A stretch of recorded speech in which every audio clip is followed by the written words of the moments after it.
जिंतूर नगर परिषद सार्वजनिक निवडणुकीच्या मतमोजणीसाठी प्रशासन पूर्णतः सज्ज असल्याची माहिती तहसीलदार राजेश सरोदे यांनी दिली आहे। दिनांक 21 डिसेंबर रविवारी सकाळी 10 वाजता जिंतूर येथील ITI कॉलेज औंढा रोड येथे नगर परिषद निवडणुकीची मतमोजणी प्रक्रिया सुरू होणार आहे। या मतमोजणीसाठी प्रशासनाकडून सर्व आवश्यक तयारी पूर्ण करण्यात आली असून सुरक्षितता, पारदर्शकता आणि शिस्तबद्ध वातावरण मतमोजणी पार पडणार असल्याचे तहसीलदारांनी स्पष्ट केले।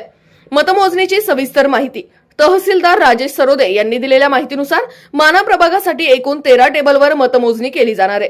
प्रत्येक टेबलवर अधिकृत कर्मचारी नियुक्ती करण्यात आले आहेत। मतमोजणी प्रक्रियेवर प्रशासनाचे काटेकोर निरीक्षण राहणार आहे। कडक नियम लागू। मतमोजणी दरम्यान सुरक्षेच्या दृष्टिकोनातून काही महत्त्वाचे नियम लागू करण्यात आलेत। मतमोजणी कक्षात फक्त उमेदवार व त्यांचे अधिकृत प्रतिनिधी यांनाच प्रवेश दिला जाणार आहे। मोबाईल फोन, कॅमेरे किंवा इलेक्ट्रॉनिक उपकरणे मतमोजणी कक्षात नेण्यास कडक बंदी घालण्यात आली आहे। नियमांचे उल्लंघन केल्यास कायदेशीर कारवाई केली जाईल असा इशाराही देण्यात आलाय। मतमोजणी शांततेत पार पडावी यासाठी पोलीस बंदोबस्त तैनात करण्यात येणार आहे। कोणताही अनुचित प्रकार घडू नये यासाठी प्रशासन सज्ज आहे। सर्व प्रक्रिया निवडणूक आयोगाच्या मार्गदर्शक सूचनांनुसार राबवली जाणार आहे। एकूणच जिंतूर नगर परिषद निवडणुकीच्या मतमोजणीसाठी प्रशासन पूर्ण तयारीत असून नागरिकांना निकालाबाबत उत्सुकता लागलेली आहे। ही होती जिंतूर नगर परिषद मतमोजणी संदर्भातील सविस्तर बातमी।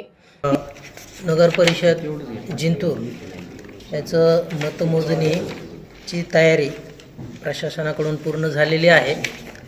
शासकीय ITI या ठिकाणी मतमोजणी होईल। दिनांक 21 तारखेला सकाळी 10चा टाईम आहे आणि यावेळी उमेदवार आणि त्यांचे प्रतिनिधी यांनाच फक्त मतदान कक्षामध्ये प्रवेश असेल आणि नियोजनामध्ये 13 टेबल लावण्यात आलेले आहे। प्रत्येक प्रभाग वाईज टेबल असेल। नगर परिषदेचे एकूण जे 12 प्रभाग आहेत त्याच्यामधील 25 उमेदवार आणि नगराध्यक्ष यांची काउंटिंग होईल। तर सर्व मतदार उमेदवार आणि त्यांचे